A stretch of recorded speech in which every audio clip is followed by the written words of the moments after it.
Welcome to Land Language, the podcast transforming landscapes from toxic to regenerative. We're your host, Brit from Blueprint Earth, and co-host Bethany from Bethany Rydmark Landscapes. We explore beautiful, functional design through conversations with scientists, vendors, contractors, and designers who are changing the industry. Whether you're in the field or at the drafting table, join us as we explore regenerative practices that care for people, place, and planet. Let's dig in. So today we get the honor of having Onyx Baird in studio, and we have her here today because she is a documentary filmmaker. She is a beekeeper, and she has spent the last few years traveling around the world, learning about how different cultures keep bees, informing and educating herself on how to keep bees in the most sustainable way.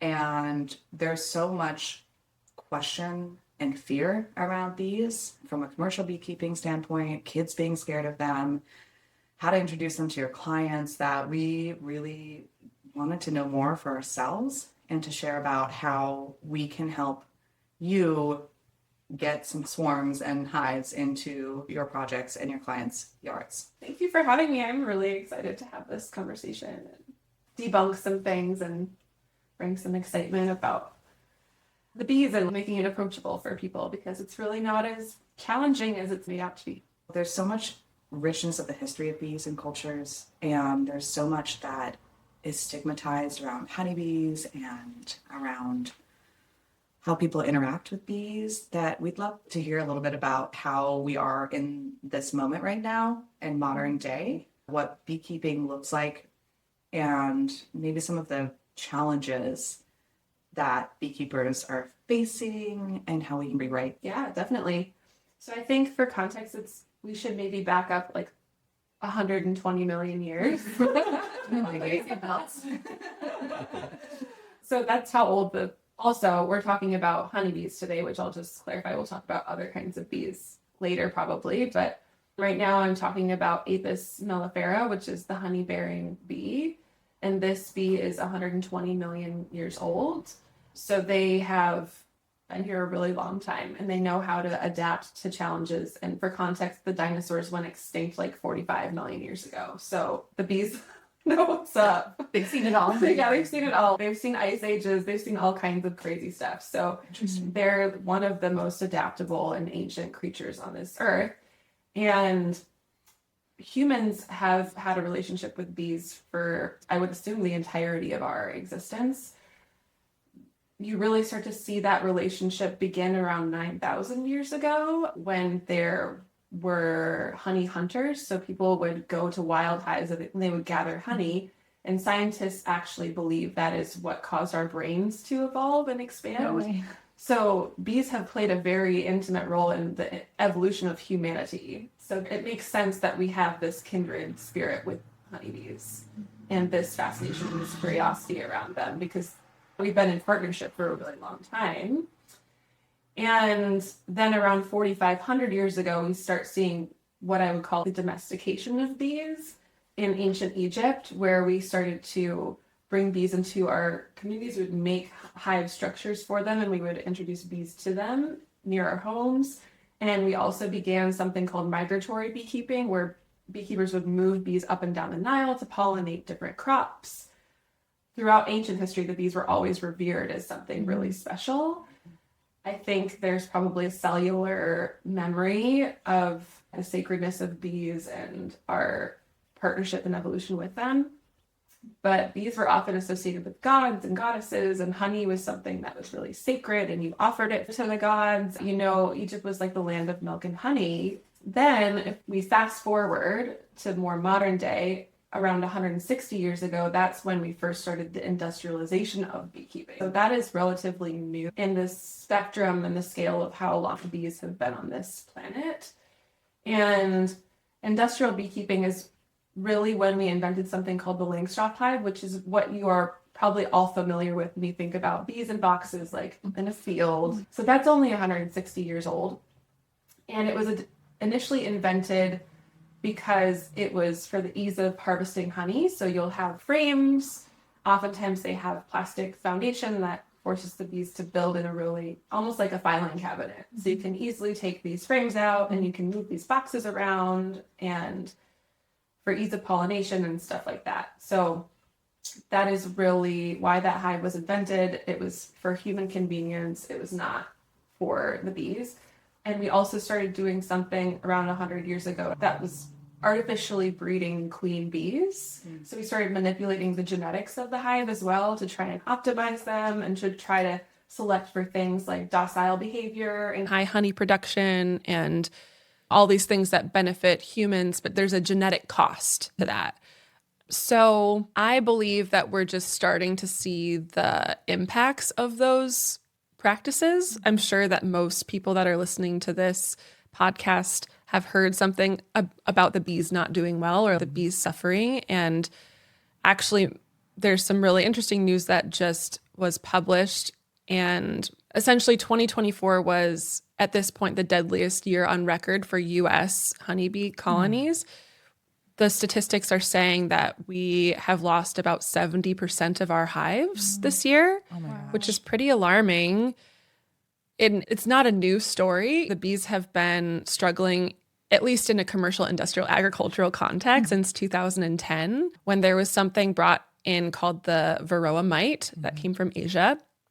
And when the Varroa mite was introduced to the US, there was something that was coined colony collapse disorder. So all of a sudden, all these hives were dying and people didn't really know why, but the Varroa mite was the guy that got blamed for this whole thing.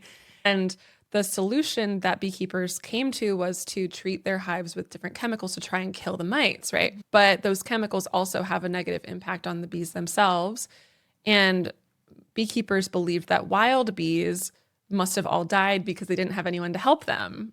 But there was one scientist in particular, Dr. Thomas Seeley, based out of New York, who had been researching wild bees before Varroa mites were introduced. And he was like, maybe I'll just go check and see what's going on. And what he found was not only were those wild bees still thriving and alive, but they'd evolved 600 changes in their DNA to cope with Varroa mites. Wow. Interesting. But our commercial bees had evolved nothing, right? So what I'm saying is that bees know how to evolve to new challenges and they know how to adapt. They've been here for a really long time, and it's what we've done to them that has made them forget. We've dumbed them down through this artificial breeding to the point where they don't know who they are anymore. And we put them in structures that don't support their well-being. I think it's been well-intentioned. I think beekeepers want to help their bees live. No one wants their bees to die. But there's a disconnect and a lack of understanding of what's actually causing these problems. But with the 70% losses, beekeepers have been losing 40 to 50% for years now. That's been the standard. That's been normal, which is significant. That's huge. Crazy. But 70%, we are hitting a breaking point where now this is a threat to our food supply. This is a national food security issue. We don't know if we're going to have enough bees to pollinate our crops this year. So I expect that we're going to see the impacts of this in our grocery stores this year. So the question then becomes, what do we do about it? And I think what I hope we can talk about today is how we can revolutionize beekeeping, because bees don't have to die. This doesn't have to be the standard. We need to have an alternative solution. And I think it's so beautiful that we're having this conversation here, because this is going to reach people that have the potential to have an impact by bringing bees back into our communities in a regenerative way, in a small scale way that benefits ecosystems, where things are mutually beneficial and symbiotic, et cetera, et cetera. And that's my rant. So hopefully that answered some questions. Answered some and brought up so many more. Fascinated. I can't wait to hear. And I love the idea that we can plant these opportunities for bees to hopefully wisen up and grow more robust and more healthy and contradict the pattern that has been established. I didn't understand that more recent context. I'm fascinated to learn, and it's sad to hear. But also when you explain we've got a bazillion years of wisdom in the species and the opportunity to help cultivate a healthy atmosphere for them to come back to that and regain that lost ground and be healthy again and interact with our plants and our crops and our families and our lives, that gives me a little optimism that we can change course. We learn more, we do different things, and we see the benefits of this change. Totally. And some of the things that leave questioned in my mind to want to know more about what you just shared is, it seems like there's two things.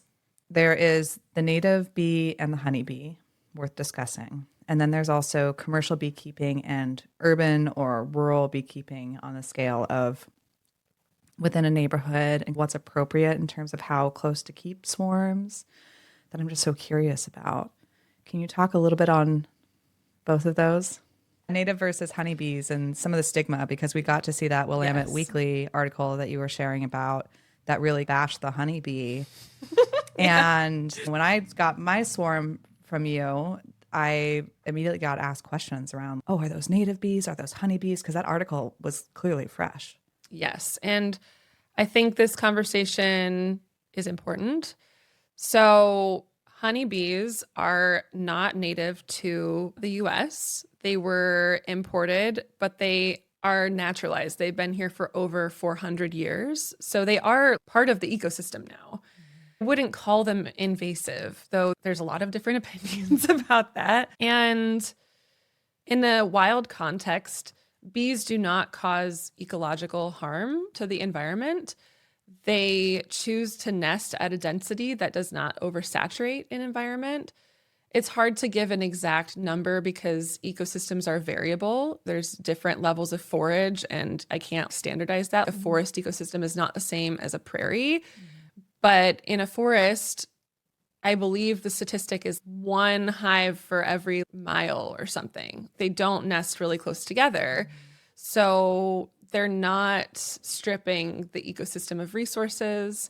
They're also living in a completely different ecosystem. And I would argue they're adding a richness to those ecosystems because they're providing a food resource. Say those hives don't make it for whatever reason, they've created all this honey that then is food for other animals. They're also preserving the life of these really ancient and old trees by propolising the interior of the cavity, which is preventing decay of the wood. So that's making these habitats last longer.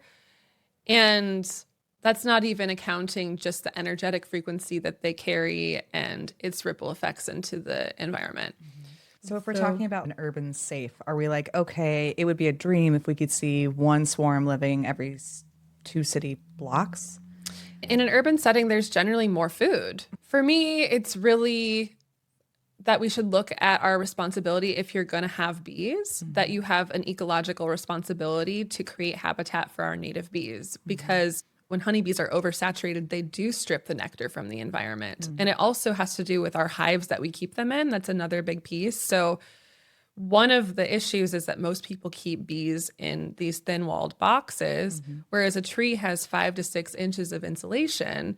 And research has shown that the honeybees need to consume at least 6 times as much nectar from the environment just to maintain homeostasis in those thin-walled boxes. So they require more nectar by than being housed in this style of hive. Yeah, the style of hive. That is the standard.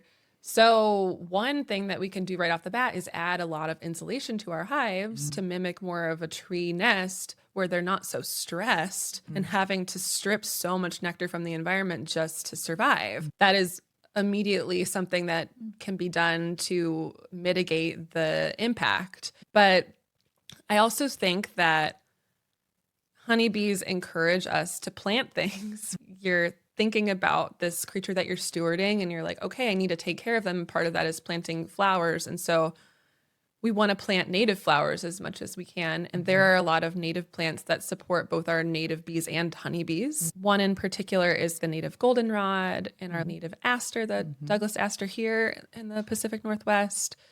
One of my things that I really try to hammer into people's brains when they come to me and ask to start keeping bees is that we need to create native habitat. One hive needs 1 million blossoms to be sustained. So we need a lot of food. And medicine for them too. Medicine. I thought it was really interesting in one of our classes that you hosted was that the herb garden that we use for culinary purposes in our homes is the medicine cabinet for the bees. Exactly. So the lavender, thyme, rosemary, sage, those are also their medicine cabinet to be able to take the nectar from those specific plants and utilize them for their own ability to fight.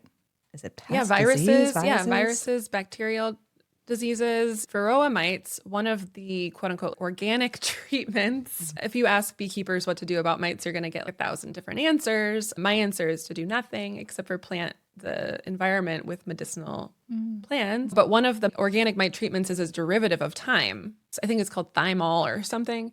So why don't we just plant a bunch of thyme then? And the bees can go gather the thyme if they need it. And thyme is such a pretty ground cover. Exactly. Even if you don't like to cook with it, it's such a beautiful thing to cascade along the edge of a pathway. Or I'm not a huge fan of putting it between stepping stones because the bees are on it and you don't want to step on them. Bees. But it's beautiful and comes in so many pretty colors if you really are trying to go for both beauty and pollination, whites to pinks to light purples. So it seems like an easy integration. If you are able to keep a garden, there's a couple things to think about. So the native heavy hitters, and the heavy hitters for bees that I've learned from you is also making sure that you have bloom choreography throughout the year. So you're planting early spring, late winter creatures, such as, I know, like the dandelion. Everyone's like anti-dandelion. They're great. They are good bee food. And then our late fall hitters. So there's times of year where there really isn't a lot of food, where they're just about to go into winter and then they're just coming out and super hungry and have probably eaten a lot of what's stored in their hives as honey. Exactly. So do you have some other favorite early spring blooms? Man, I mean, like hazelnuts are February, and the bees will totally go for hazelnuts. I feel like the Oregon grape is such a good one, and it's a native. The early spring is nice because we have all our fruit trees. So the maples, I don't know the exact amount, but I feel like I heard somewhere that a tree provides 1/4 acres worth of forage. Wow. Just one tree. That's incredible. Our trees are actually this incredible nectar source for all of our bees that I think is underutilized. So incorporating fruiting and flowering trees in your landscape. Gosh, I don't know. Maybe you probably know when choke cherries bloom, but I know that's also one of the keystone species. And willows. I feel like willows bloom in the spring. So those are all great. And I also think that we could talk about nesting habitat for native bees too, providing opportunities for that, which is really easy to do. Yeah, tell us about it. I want to win at that. In the springtime, you've got all your stalks of your perennials. You just cut those and stack them up. Bundle them together. Yeah, bundle them I've seen together. some really nice installations, right? If you take a little bit of care and group them together and even stack them in a cute pattern, they can look like an element that you meant to leave out in your bed and host all of those little creatures for a while longer. I can get like an old coffee can, stuff some bamboo in there. All of our little orchard mason bees love the tubes, and they'll start. You don't have to go buy a mason bee house. You can literally just cut up some bamboo and cut it in 5 to 6 inch long pieces. You want one end that's closed and one end that's open, and put it under cover somewhere. You can even drill holes in an old log of different sizes, keeping areas of bare ground, because a lot of solitary native bees nest in the ground and they need bare areas of bare ground. Interesting. So like not mulching intentionally some sections of your areas. Flower beds? I don't know if flower beds, but I think even areas of your lawn. Your lawn doesn't have to look perfect, I think, is also a big mental rewrite that we need to think about. Messiness is actually supportive of diversity of different species, like piles of old sticks and logs. Bumblebees will go under there. So we don't want to keep everything super tidy because the leaf litter and all these things are places where little insects hide out. I think the statistic now is that 35% of our native bees are at risk of extinction. So it's harder to track how they're doing because they're not in hives that are being monitored and watched. They live in the ground. And so we need them for all our native plants. Right. And when we think about the beautiful, iconic European gardens of England, for instance, or France, what people strive for, I know at least those words get used a lot when asking me for design, and probably you too. Like, I want a French cottage garden or a English cottage garden. They're iconic. Those patterns are recognizable. People understand that if it looks like that, it's beautiful and it's an easy ask. And I think a lot of the beauty comes from the fact that there's often a spot for messy. There's a spot for composting. There's a spot for potting. There's a spot for the production of the fact that gardens do take work. In the US, we see that gardens are very clean. So just in helping rewrite that story, we really appreciate bringing in composting bins just to help with how much gets thrown into the landfill because it's so easy. And then you get to nourish your plants, and that's a great idea.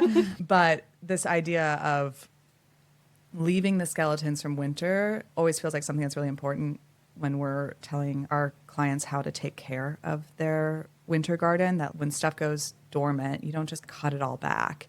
You want to leave the seed heads because it's bird food, because it's insect hotels. And it does become appropriate to tidy it up for the human aspect really as stuff starts to emerge, like the vegetative growth starts to emerge, because then you start to need to get it out of the way if you want your garden to look tidy for the summer.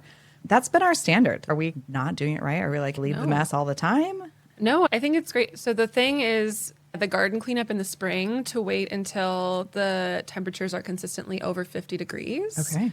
Because that is when the native bees will all have emerged. Otherwise, you're potentially Killing them? hurting those little guys. Yeah. But other than that, you can just cut it. You can leave a little bit at the base. The new growth will take over. It's about 5 to 6 inches, like if someone's living in there. Yeah. Okay. Exactly. Easy. That Yeah. sounds great. Yeah, it's no problem. 50 degrees, consistency. What is that? Maybe 2 or 3 more weeks than somebody could have started?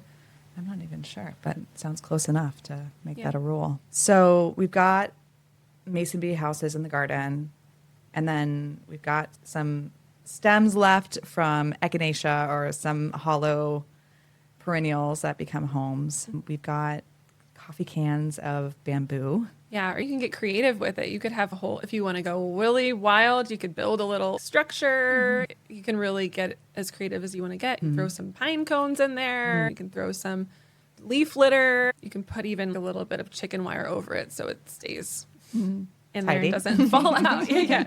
But it's really fun to watch them, honestly. I have them in my own garden, and I love watching the honeybees, but I also love watching the little mason bees going in and out of the tubes. It's really fascinating to watch, and I feel good about. And so as we're them. planning for honeybees, and now you're talking about how to help support native bees as well, we've talked about 1 mile per swarm being potentially a good standard to consider in the urban environment and the rural environment, or just what bees would naturally do. I think you could have more than 1 month. It just depends how much you have growing. Got it. So the spectrum that I really like to measure it by is what life am I seeing in my garden? If I start with 1 beehive, does that impact how many native bees all of a sudden that I'm seeing? And if it does, it means I need to plant way more stuff. Or if I add more, I look to see what is the balance between honeybees and other kinds of insects that I see in the garden. And if I'm not seeing enough of these other insects, I either have too many honeybees or I don't have enough food, or a combination of both. And neonicotinoid free as you're going to buy flowers. Exactly, which is stupid that we even have to ask these questions, especially because a lot of those plants are marked as being pollinator plants. Can you talk a little bit about what that means? I feel like that was something that my head blew off when I learned it. I was like, how is this even a thing? Yeah, so a lot of plants, especially if you go to Home Depot or if you go to Lowe's, these plants have been pre-treated with something called neonicotinoids, which is a systemic pesticide that is in the tissue of the plant. So it presents itself in the pollen. It doesn't go away. And these particular group of pesticides affect the honeybee's ability to navigate and find their way home. So it's really bad. And pesticides are a huge reason also why the bees are not doing well. The neonicotinoids are really insidious because they're just in the plant themselves. And you have to ask a lot of questions to make sure that you're getting clean plants. I don't know if it can also be in seeds too. I feel like seeds can be treated with it. You have to be really aware of your sourcing of plants, which I'm sure you probably have a good list of places. There's actually a list we'll drop it in the notes, but there is a list of neonicotinoid free nurseries, and a lot of them you can find at local nurseries, like retail nurseries, like Tony's, Portland Nursery. It doesn't mean that everything that's there is safe from that. Definitely not. But you'll be able to spot which ones you could purchase or try to direct purchase from some of these nurseries that are retail. Beautiful. Yes. All the things to think about. I want to go backtrack for a moment and ask how you got so involved in this world, because Oh my goodness. it seems like there's so much there that's informing your passion now and how you're teaching people how to integrate. But where did it start for you? My background, I have a master's degree in fisheries and wildlife where I was studying wildlife diseases. I was actually working on, in my master's program, a coronavirus in fish. So I was really interested in what was happening to the bees because it was around the same time that colony collapse disorder was just on the scene. And I'd been following that story And when I graduated from college, I was like, science really wasn't for me. I really love reading about it and teaching about it, but the practicality of doing it was not really my jam because I'm just more of a creative at heart. So I reached a point where I was trying to figure out how to merge my creative and scientific backgrounds. And I was thinking about the bees, and I was like, you know what? I'm going to do a project about the bees, and I'm going to spread awareness about what's happening to them through my art. And as I started to do that, I thought I was going to interview all these scientists. And then I stumbled across this really interesting history about women as beekeepers. So in the ancient world, it was actually women that were predominantly stewards of these bees. And oftentimes these women were also priestesses. A whole thing. So that sent me into a wormhole, and I started meeting all of these women that I was interviewing and photographing and filming. And that's how I met my mentor, Jacqueline Freeman, who is this incredible biodynamic farmer and beekeeper in Washington, who also wrote this national best-selling book about bees. And it's called Song of Increase. And it's basically this information that she channeled from the bees about what is really going on for them. I started helping her garden, and she started just giving me beekeeping equipment. And then she started being like, here, take this job at the Waldorf School keeping bees. So I don't know how it happened. It was totally her. And all of a sudden I found myself a beekeeper, but also working on this project. So it was simultaneous, and I'm still working on the project. I found there was a need to get this information out there about a different way of approaching bees because no one was really teaching about it. And it really is the root of why the bees are suffering. And it's so timely that I was like, oh my God, someone needs to be doing something. So I'm also teaching it. But that was never the intention going into it. I feel like the bees reached out and got you. They're like, they tapped her on the shoulder. They sent her to go find you. Yeah. Let's imagine. They do that. I feel like it's such a common story of people being like, the bees just started showing up in my dreams one day, or I just started seeing bees everywhere. They have this effect on people, and it's real. I'm hooked. I know. I was like, oh, Onyx, I'd love to be your student. And I am. And it's been so amazing. Even just to think about the fact that my own children were so terrified of bees. There's so much stigma that didn't come from us as parents. It came from their peers. Yeah, in the media. And then literally the first day you brought the first hive and swarm to our house, it was like, oh, they're docile. Nobody's wearing beekeeping clothing around them. You didn't wear beekeeping clothing when you transferred the swarm or captured the swarm. It really just transformed because of being aware of actually how they interact within their own container of the swarm. They're really just not interested in us, and their death is their sacrifice by going after us. And I think it's interesting just that frequency of bringing the kids around the bees, and now they go on their own and they sit by the hives and bring their friends over and they sit by the hives and they just, this is it. And they just watch them, and they not only have lack of fear, but they have reverence and curiosity. That's it. And they get to talk to their friends. We have bees and they're so calm, and come and sit with me, and it's so cool, and look at what they're doing. And we opened up the hive and we saw that they're starting to actually build within the hive, and that's lovely. And as we design gardens, we think about how we bring this opportunity to families, and through the education and our own experience with them is really the easiest way to get there. And the education of how to keep bees and how much time bees take and what kind of differences in hives make different amount of maintenance. Yeah. It's really interesting. Yeah, we can go into that. I would love to ask, because I feel like what's the small, medium, large menu of commitment to help people understand what their options could be, to bring more of this into their lives. And Brit's stories of her kids, what an amazing example. And I think about my clients, how could the ones that are ready for that learn about their options? Totally. Yes. My first thing is don't Google how to keep bees, or don't go to your local beekeeping group. Because why is that? That's an interesting thing. Yeah. You're just instantly going to get indoctrinated with industrial practices, because that is the standard and that's the norm. And all of these people are trying to do well, but there's not really a lot of education out there about this other way. So if you're wanting to learn more, you should come to me. She's a great teacher.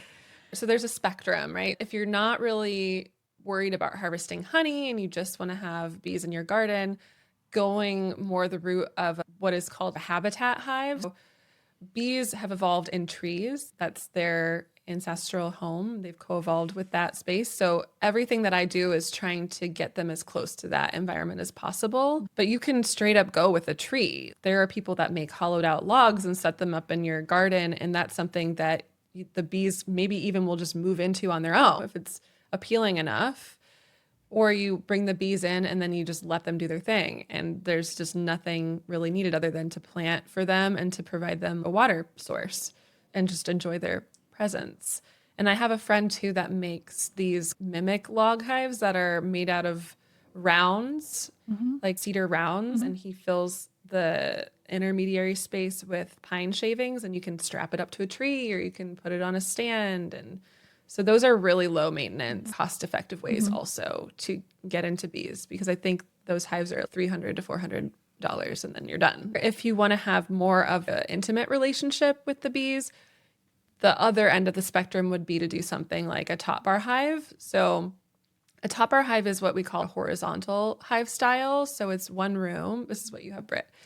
And the bees build from bars. So rather than being on a frame where they're given a structure, they can build the comb naturally however they want to. And the thing with the top bar hive is it, for one, needs to be insulated because, like I was saying earlier, all the hive styles that you can really buy are going to be way too thin.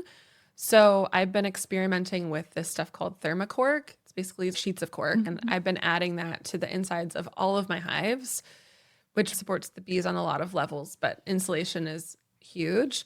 And the other aspect of the top bar hive that can be a bit more of advanced is that you do have to open it every once in a while. If you are not experienced, you can hurt the queen or you can break comb. It's really something that I would recommend for people that have somebody to help them if you're just getting started.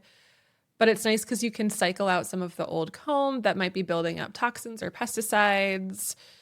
Or you can go in the middle, which is something called the Aware hive. So Aware hive are like boxes. It's not the normal boxes you're used to saying, which is a Langstroth. That's the one I was talking about at the beginning. That was the industrial beekeeping model. But Aware hive is basically intermediary between the top bar hive and the Langstroth hive. So if they had a baby, you get these little boxes. They're not these big boxes. And they also have bars instead of frames. And it's what we call a vertical hive style. So the boxes do stack and it mimics more of a tree because they're building from the top of a tree down. And what you do is you cycle out one box a year to help them get rid of some of their old nasty comb.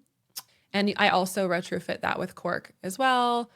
And a little bit more cost investment because you also have to think about insulating for the winter and taking care of them in sense of protecting them from yellow jackets and other predators that might be present in the later summer. But it's still overall pretty hands-off compared to when you go to a beekeeping group and they're telling you, oh, you need to open your hive a couple times a week and you have to treat them with chemicals these times and you have to crush queen cells and you have to prevent them from swarming and all these crazy manipulations. Everybody that comes to me is, oh my God, I thought beekeeping was going to be this huge thing and I couldn't even get going because I knew I was going to have to learn so much. I'm like, actually, you really don't. You basically just need to have the right hive, the right environment, and the right bees, and you're good. And what would you say, like in that example of having someone like yourself come out to give some coaching and help, what would that be for how regular? Once a quarter, every month, a few times a year? What does that actually look like? If someone was thinking, yes, I'm excited, I want to try this, let's get one of these boxes into my garden. What are they signing up for to see a successful run of it before they might be able, over the process, to learn enough to take it on as their own? Yeah, I think doing a once a month check-in, because then you are getting a sense, because the bees' behavior will change throughout the season. So we've got 4 different seasons. We have the swarm season, which is early spring, and then we have midsummer, which is when there's a big nectar flow and they're more focused on gathering honey. And then we have the late summer where I call it the venom season, where nature's a bit more intense all around. I'm sure all of you have felt that. The decay starts to happen, the nectar starts to dry up, and the yellow jackets come out. Late summer just has this different energy to it. It's a bit more intense. Yeah. And then we have more winter. So the hive will change the way that it's behaving throughout that season. And so I think having a once a month visit just to even understand the bee behavior from a curiosity standpoint to know what's going on for them is really helpful. But also, if you have a log, you could just let it go. You'd be like, whatever. It just depends, how deep do you want to go? How much do you want to learn? How much do you want to understand? Or are you content with just providing a home and letting them do their thing? Multiple levels. No excuses not to have one unless you're allergic. Yes. Or there's a bunch in your neighborhood already. Yes. Okay. Yeah. So in terms of just how we can start gathering information to be able to be beekeepers, I feel for me personally, it was so much information and not knowing anything about it other than just a desire to want to do it. What I learned through my experience of joining your cohort of beekeeping is that you just got to start. And I still don't know enough. And I also know that I won't know enough for probably many years because you're going to come across different situations. And I found this the first time I had chickens. Some chickens died because I didn't know. And that's really sad. And I know that's probably going to happen with the bees too. It's just that education, but really not starting because you don't know yet and just connecting with Onyx or connecting with somebody like Onyx who has this more sustainable version of beekeeping is a way to really just pull off the Band-Aid and go for it. Because I think when we try to overanalyze, we get analysis paralysis. And right now it sounds like with the 70% die-off, we just really need some people to be brave enough to start. Yeah. I want to debunk another thing too, which is those 70% die-off mark is talking about commercial beekeepers. So commercial beekeepers lost 70% of their hives. People like me didn't lose any of my hives. Hey. So I think it's a myth that, yes, the bees need support and they need more people to take this regenerative approach. My thinking is it's more important to conserve these wild genetics that still know how to evolve to new changes and challenges. These bees that are in a commercial context are suffering because they don't have that wisdom and knowledge.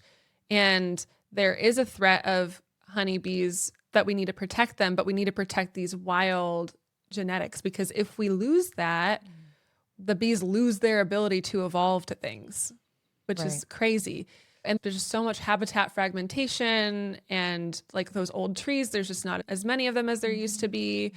So we don't necessarily need more people to be beekeepers, but we need more habitat. And I think if we want to engage with medicines from the hive, the only sustainable or ethical way to do that is to bring the bees back into our communities in a small scale regenerative way where we're not putting stress on our ecosystems.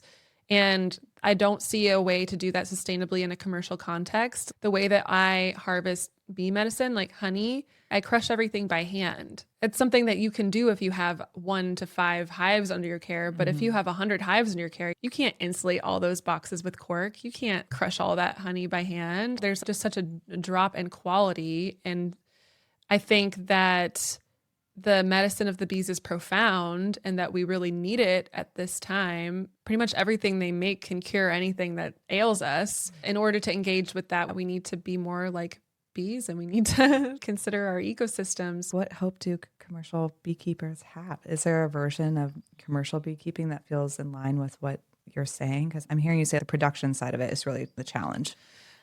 I don't think there is. And I think that might be a tough pill for people to swallow. And it's controversial for sure. Yeah. But the way that we farm and the way that we do things completely needs to change because this system is literally in the middle of collapsing. But we need commercial bees right now because that's the way that we grow food. We grow food in the monoculture, and the only creature that can be moved around to pollinate those things are honeybees. So these systems are interdependent on one another, and the bees are opting out. They're saying we can no longer subscribe to this unsustainable system. We'll no longer be enslaved by you.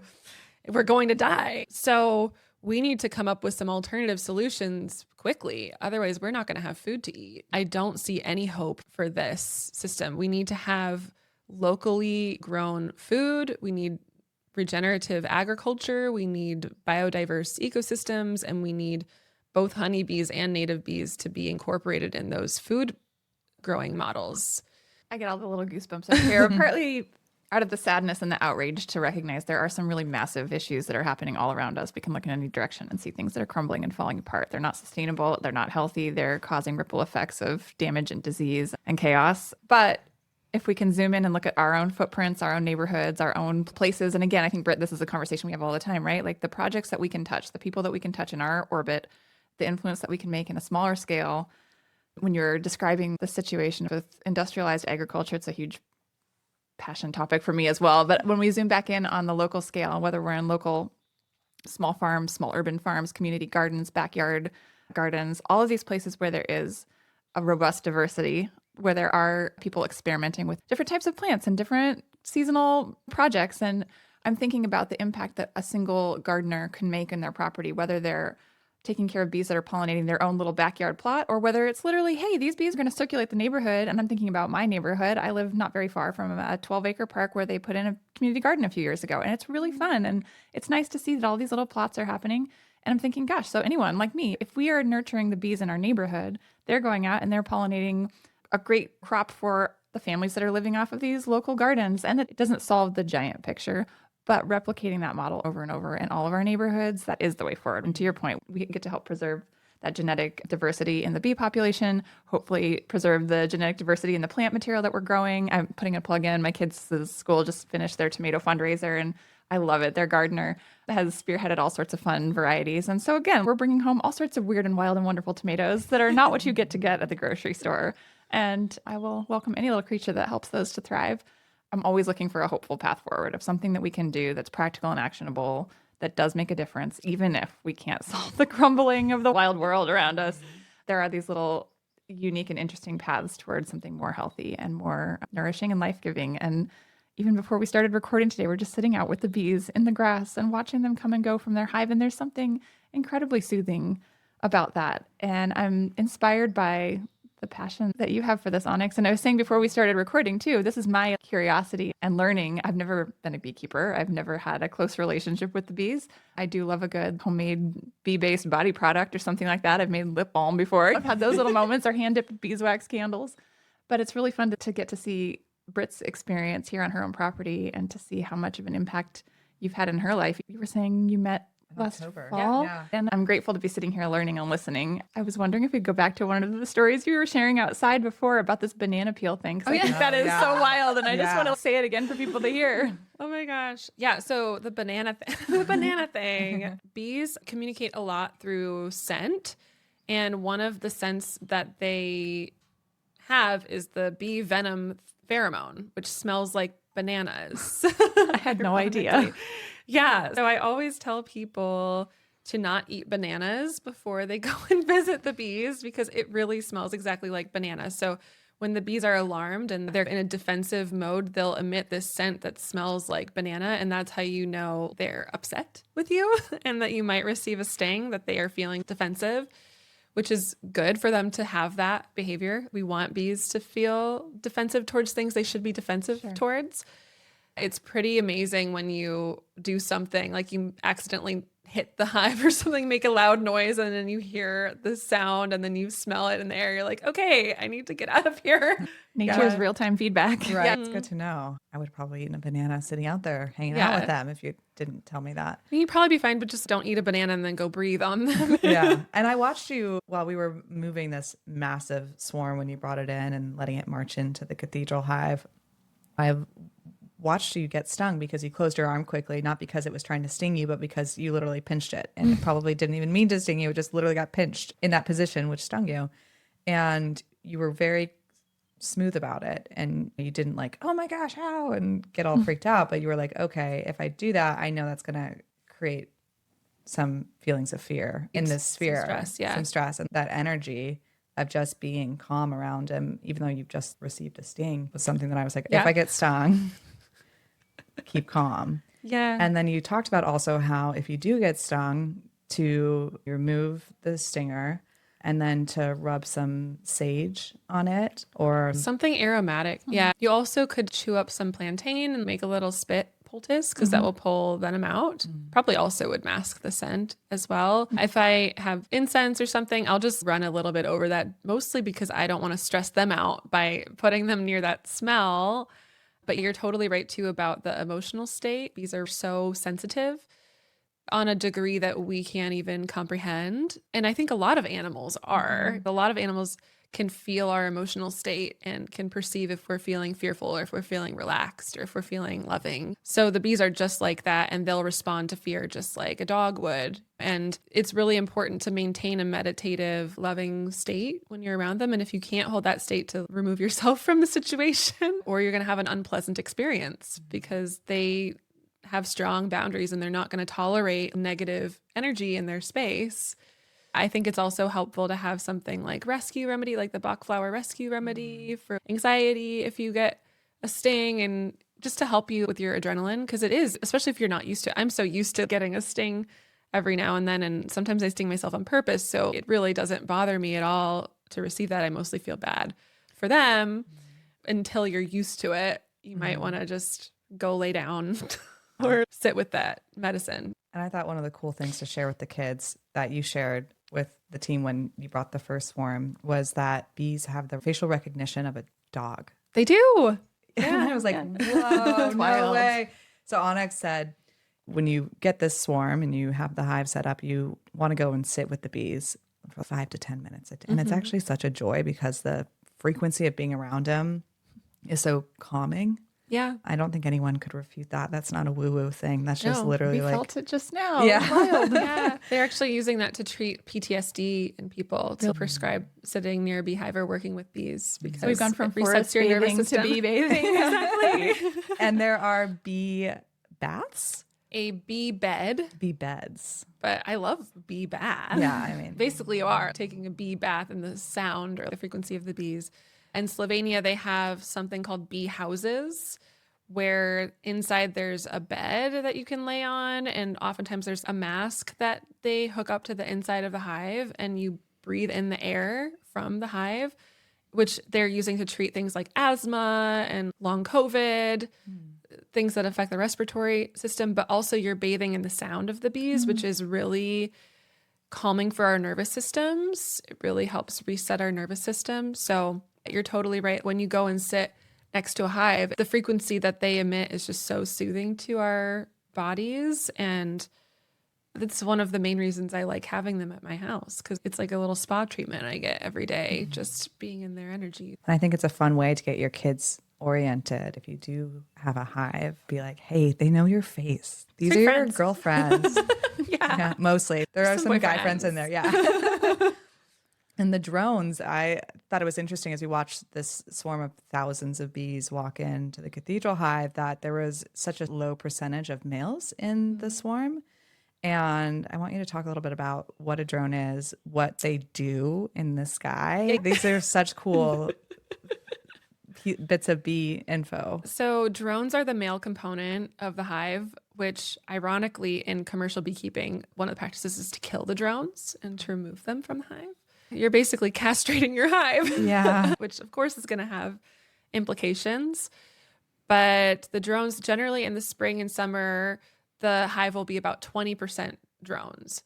So the main purpose of the drones or the male bees is to mate with the virgin queens, but they also are the only bee that's allowed free passage into any hive. So they are sharing information across the landscape. And during the day, they will go to these places called drone congregation sites, which are about 100 feet up in the air. And oftentimes they're where the geomagnetic fields on the earth cross, where the ley lines cross. And they go to these same places every year. Scientists don't really know how they find them.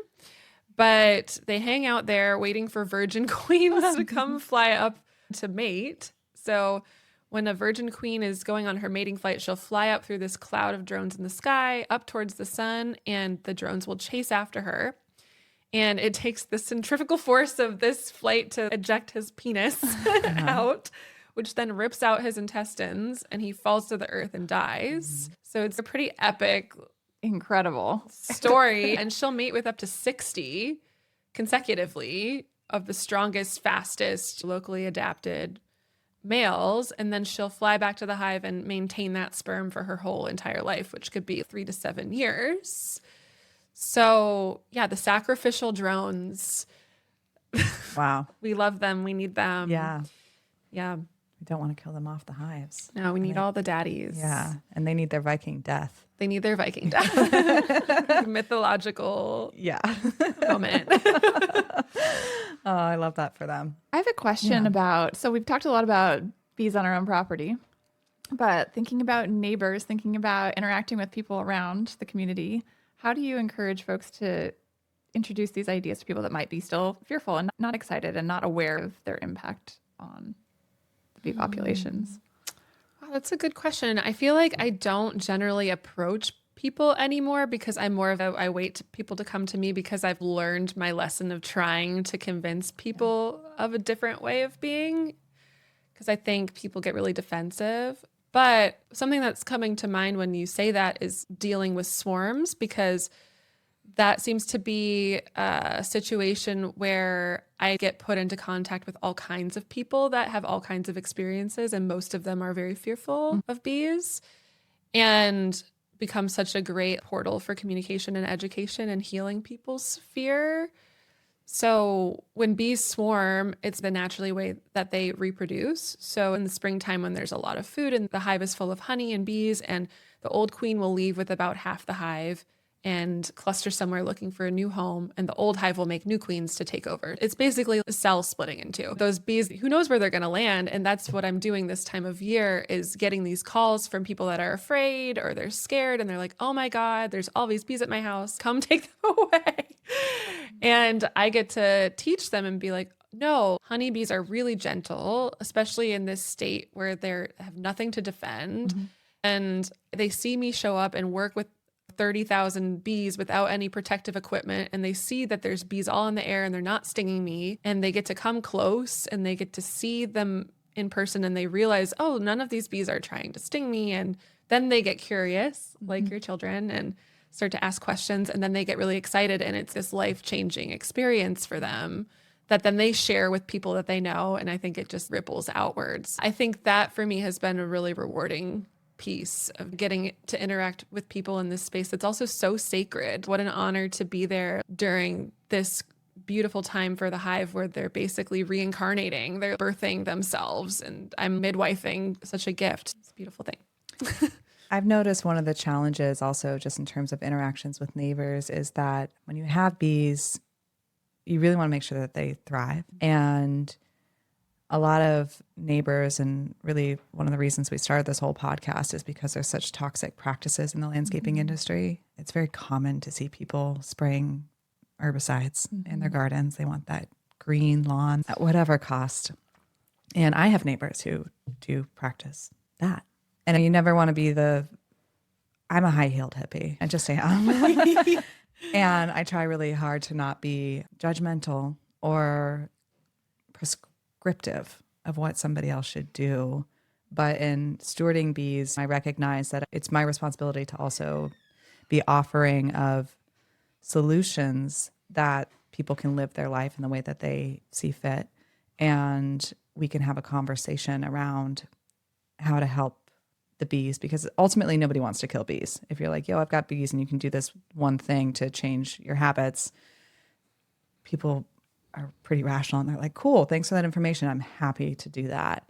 So what are some of the key elements that if you do have bees that you like to tell people to engage with their neighbors to help educate or resource them, and maybe some tactics around how to make that a sweet conversation, because not everyone's in great relations with their neighbors? Oh, it's such a challenging place to be. When you have bees, they're going to go beyond your yard. They're going to travel up to 2 miles for forage. So it's not something that is just contained to your space. So it automatically puts you in a more interconnected space in your neighborhood. And so the first thing that I like to do is just approach all of my neighbors and introduce myself, and maybe bring a jar of honey with me and just be like, hey, I'm your neighbor. I have bees now, and here's some of their honey. And I also like to talk to my neighbors in case my bees swarm, because they might not swarm in your yard. They might go to your neighbors, give them my contact info and tell them about swarming and when that might happen, and to call me, and that I'll make sure that I come get them. That kind of eases any fears on that front. And then also, I think approaching from a non-judgmental space and just asking about if they spray chemicals on their lawn. I think you can get a good idea if you look at somebody's lawn and what it looks like, what they might be doing. And I feel like you have to read the room on that and see how receptive they are. They might be receptive enough where you could even give them a list of organic alternatives. But if you have a contentious relationship with your neighbor, you could even just start with, hey, if you're going to spray, because most people don't actually know the guidelines of spraying. On the actual container, it says to not spray on a windy day, to not spray when things are flowering, but people don't read labels. I see it a lot in the spring and in about June, where people will spray dandelions that are flowering or people that will spray blackberries that are flowering. And then the bees get into that and I see the episodes of poisoning. And it's a really simple thing to not spray when things are flowering. It's really freaking basic. So at least even just asking that and being like, if you have to spray, I'm not telling you not to. I just ask that you don't spray when things are in flower, because that's when the bees are visiting. Most people don't even put those two things together. They're just not even thinking about it. And it's such an easy side step that can really support a hive. Just not coming into direct contact on a blossom with that poison. And if you can go a step further and ask, if you are going to spray, if you could let me know the day beforehand so I can keep my bees inside so they don't get into it. Because you can put a wet sheet over your hive, and that way they're not flying out and coming into contact with that spray. So those are just some basic things. You can just start to have that conversation in a really gentle way that's not telling them to change, but it's at least getting their mind to think about Just making the connections. I'm even thinking about just that messaging, right? If the flowers are out, that means the door is open for food. So just don't spray during that time. That's a very simple beginning place for people to understand. And then when they see a beautiful flower in their yard or in the community, just to realize, oh yeah, that's the time, that's when they're out. And even just beginning with that connection of, okay, now that this is when the bee will come and that's what they'll engage with, maybe that's not going to instantly change their mind. But if that connection is made weeks, months, years down the road, maybe they also start to recognize, oh, maybe I don't spray at all. Maybe I find alternative ways to treat my garden. So that whatever time of year, we're supporting all life in a better way. Yeah. There are some people that like to bring fire into their gardens instead of pesticides and herbicides. Yeah, what's your favorite? The blowtorch is so much fun. So obviously blowtorch in one hand, hose in the other, just in case, or at least nearby. I've heard of people in another episode with Nick Tomasini, we're going to talk about soil ecology and some things that are safe to use and not use. And so I feel like we can dive into chemical alternatives in that episode in depth from a soil scientist, because I feel like it's the bees and then it's the soil, and there's just so much to talk about there as well. So for now, blowtorch until I know more. Yeah. Don't worry about the weeds. Plant other things that are going to grow and be happy and keep blooming and outcompete them. Feed the creatures. Yeah, we always say a low maintenance garden is one that has no real estate to take up. Exactly. It's like that beautiful meadow, Pete Oldoff aesthetic is a low maintenance garden. It's not the garden that has a bunch of mulch and space in between plants. That's a pretty high maintenance garden. There's real estate and somebody's going to live there. So you've got this documentary going on. You've been filming for 3 years now. And so you've gotten to travel around the world to 3 different specific countries and start to learn a bit from these different beekeeping women groups.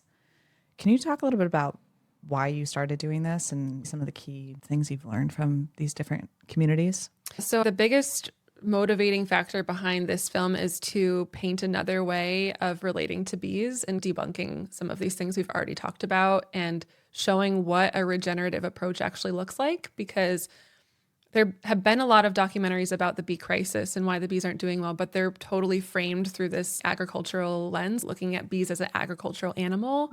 And I'm interested in looking at who the bees really are, and not only in ancient context and spiritual context, but also in a wild context, because I think that lens is important. And so all of the women that we're following are deeply spiritually connected to the bees in their own unique ways, but they're also approaching the bees from this lens of regeneration. And so we are filming in 3 different locations: Portugal, Hawaii, and the Yucatan. And in Portugal, I'm working with this group called the Bee Wisdom Network, which is, oh my gosh, these women are so cool. They're so incredible. They are operating on a whole other level, and they're actually working with the honeybee is native to Portugal. There's a Portuguese honeybee that's almost black, and that is the bee that they're working with. And they are making all of these. This is how I learned about the cork also, because Portugal is the home of cork. It's the main Right, exporter of exporter. cork. Oaks, which I also didn't know it's an oak tree. It's amazing. And oaks are like all plant people probably know. Oaks are the tree that supports the highest amount of insect and bird diversity. Hundreds of species of animals rely on oaks. And that's because they can become old and create all these cool hollows. So the corks are just this statement of the landscape there. And they're utilizing that material to make really cool hives that I've never seen before. Like octagonal log hives made of cork that they're hanging up in old trees, and they go barefoot and they wrap their hair and they sing prayers, and it's the most intentional, ceremonial, beautiful, reciprocal way I've ever seen people interact with bees before. So You just got teary-eyed. yeah, it's so special. And then in Hawaii, I'm filming with a few different women, but predominantly my friend Allison, who is this incredible regenerative beekeeper that has been stewarding and protecting wild bees on the Big Island for 22 years. So Hawaii is a really interesting place. I feel like when I'm there, I get really angry, but also really inspired. It has a very polarized energy. There's the best of the best and the worst of the worst living right alongside each other. And Hawaii is the epicenter for Monsanto. It's where they're testing all these new poisons and chemicals. And it's also the epicenter for the queen breeding industry. So there's a whole industry about breeding queen bees. We're basically factory farming queen bees. And Hawaii is the place where they come from. There's 65% of the queens that get shipped to North America come from 3 breeders on the Big Island of Hawaii. And it's because Hawaii is such a beautiful environment, the queens can mate all year long. So it's really easy to produce a lot of them, but it's a really sick industry. And it's really harmful to the native ecosystems of Hawaii, where we have nectar sipping birds that are endangered and all these native pollinators that are endangered. And it's so bad. But Allison worked undercover in this queen breeding industry, so she's got some really cool insights of why that is such a negative thing. Basically, we're not talking about it all in terms of why the bees are suffering, and it's such a big problem because you're shipping these queens from Hawaii. They have no idea how to live in Oregon. It's basically planned obsolescence because they can sell these queens for $42 a pop. It's way more profitable than selling honey or pollination. And then somebody has to replace it after the next year. That's the Monsanto dead end Exactly. purchase model. Totally. They have no incentive to make bees that are going to live. And beekeepers are just caught in this spiral and they don't even know what's happening. So Hawaii is the place for this. So we're following Allison's thread and following this thread about poison. We've been filming my friend Jen, who's an expert on what poisons look like in the comb, and my friend Priscilla, who's native Hawaiian, that's been battling the Department of Ag over illicit pesticide usage. And then the last place we've been filming is the Yucatan, where I've been working with these indigenous Mayan women that are protecting a native bee. So this little stingless honeybee that's actually is native to North America, but is native to the jungle. So it's called the Melliponabeechii. It's this little teeny tiny bee that's maybe the size of your pinky fingernail. And it's a stingless bee. And it is totally reliant on human protection from predators. They're super endangered, partially because of importation of European honeybees, outcompeting them for resources and habitat.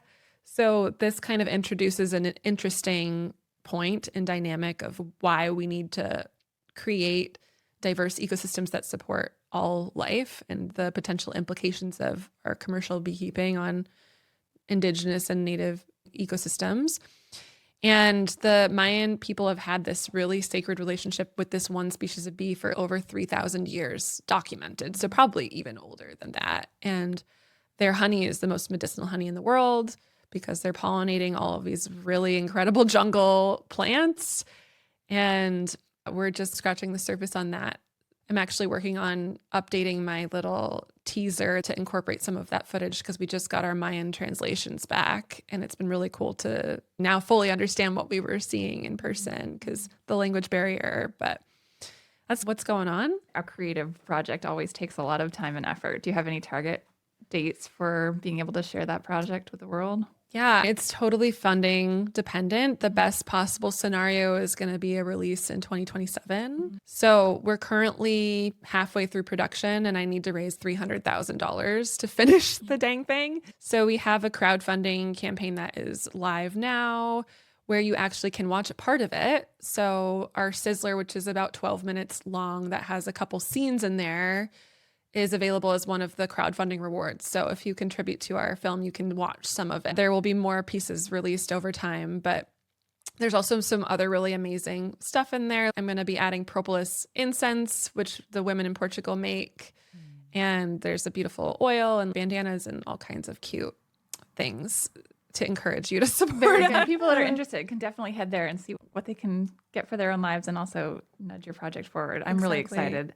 It makes me think back to some of the documentaries like The Future of Food and different things that really helped hit hard to change what people were willing to accept in their grocery stores and from their farmers. And there's not a perfect outcome, but education is key to help people understand what the implications are. The choices they're making, the plants they're planting or not planting, the maintenance practices that they're engaging with or not. And then for those that are going to become beekeepers, their willingness to engage with a different tradition of beekeeping and a different way of going forward. I'm fascinated. Today is my first time learning about the more recent, I think you said 160 years-ish of industrialized beekeeping and how much that's shaped. It blows my mind to imagine that we're asking these little creatures to live in a box with such thin insulation that chews up all of their energy just to survive, as opposed to these examples you're sharing where going back to the ancient trees and these new constructed but replicating old systems, cork hives and such, where you're facilitating a healthy life for the creature and then it can have its healthy impact on the world. Exactly. And it's just us learning from our past mistakes, right? Yeah. 160 years is not a long time, but it's a long time to do a lot of damage in the big picture.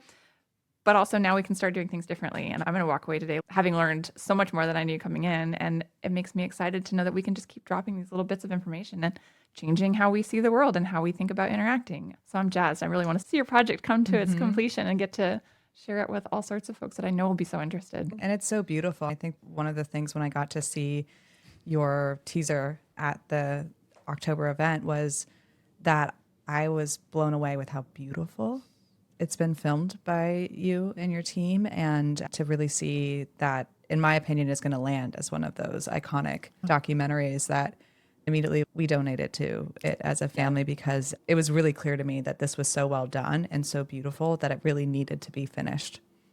Thank you so much. Yeah, of course. I'm not, it's full honesty. I really encourage people to help you finish it. It's very important. And as we see the collapse of the food systems is at risk, there's reasons. There's reasons to make sure that the masses understand how integral bees are to our life and all of the beauty that comes with it, because the documentary isn't really just about the problem. It's actually really about the solution. Yes. It feels very beautiful to see how simple the solution is and to get engaged with what life is like with the bees when we live in harmony with them, and to see representations of how that looks different in different cultures.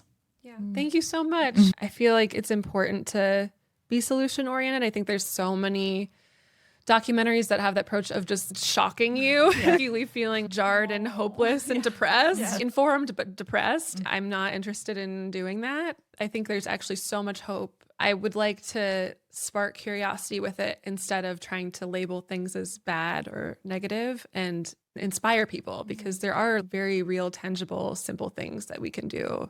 And there's just not examples of it. Thank you, Onyx. It's Thank you been so such much. a treat. It's such a huge topic. I feel like we could talk for hours and hours and grab questions. And if you want to know more about what Onyx is doing, Amrita, Amrita documentary is the name of her documentary.